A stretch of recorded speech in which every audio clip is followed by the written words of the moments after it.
All right, so we've gone over the tactics of how to get the best price, but now we are going to talk about why you don't want the best price or the potential drawbacks of it. So here is a good image that I found on the internet, and it just kind of shows all of the different costs that you will get by not getting the best quality product. So I'll go over those in a second, but the basic concept is if you're really haggling them on price, they're finding a way to get that. Okay, so you really need to you just get the point across that you want the highest quality too, because as long as it's within your profitable range of what you needed to source it from, you are going to save money, trust me, by getting the highest quality. So think about this. All right, so every defect that you get right there, that's going to cost you about $5 a return based on the price of your item.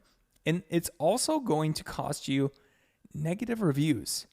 And reviews are the currency of Amazon. So if you are getting a lot of bad returns, or if you're getting a lot of returns and you're getting bad reviews, you've got an uphill battle, okay? And then now you also are probably going to be wanting to offer a product warranty. And now let's say if this is breaking after 3 months, you have got to cover that cost and potentially get negative reviews for that. And then now if you're getting a higher return rate, Amazon is going to rank you lower. So you're going to get less sales. You have lower reviews, which result in less sales. And then that might lead you to have excess inventory, which will lead you to have excess storage fees. And then, I mean, not all these are relevant. I don't have time to build this whole thing. But now you aren't selling as fast. You lost out on sales. You're getting charged for defects. You now really have to be focusing on getting good inspection. You're going to either have to scrap that old inventory or scrap that returned inventory, or you're going to have to then now rework and repackage it.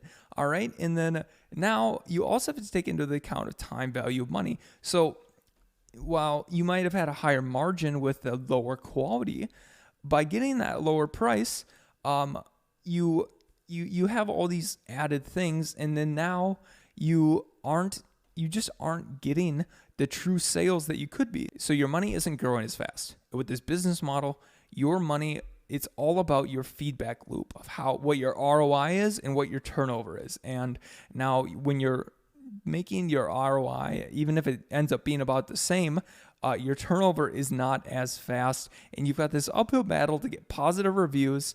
And you just want to have a nice product that you're proud of at the end of the day, let's be honest. So as long as it's profitable, get the highest quality, and then you never have to compete on price. Because guess what? When you start to get low reviews, you got to compete on price, essentially, unless you did something unique. Why would people buy yours otherwise? And so we always want to be that highest. You now have to spend your time in your mental process building unnecessary procedures. How do we deal with these negative reviews? Like trying to get these negative reviews removed, or making those customers happy, sending them gift cards and saying sorry and sending replacements. And then now you're really not building a good brand at the end of the day. You want raving fans, all right, who just love your product and trust you. And so, and maybe if you just have one product, it's a one-time use, you don't see it. But guess what? As you're building out that brand long-term, by having the highest quality and still being profitable, you've now built those loyal fans who are going to be giving you future reviews in your future products, being just, your loyal fans and promoting your product, getting all that free advertising. So there are just so many. And then what happens now because you're not selling as fast, and then now you have to go into debt, and then the added interest costs. And I mean, I know it sounds overwhelming, doesn't it? But you could remove all of that by just having a good quality product. So yeah, you want to make sure you get a good price, but that manufacturer you want them to do business with you and enjoy it.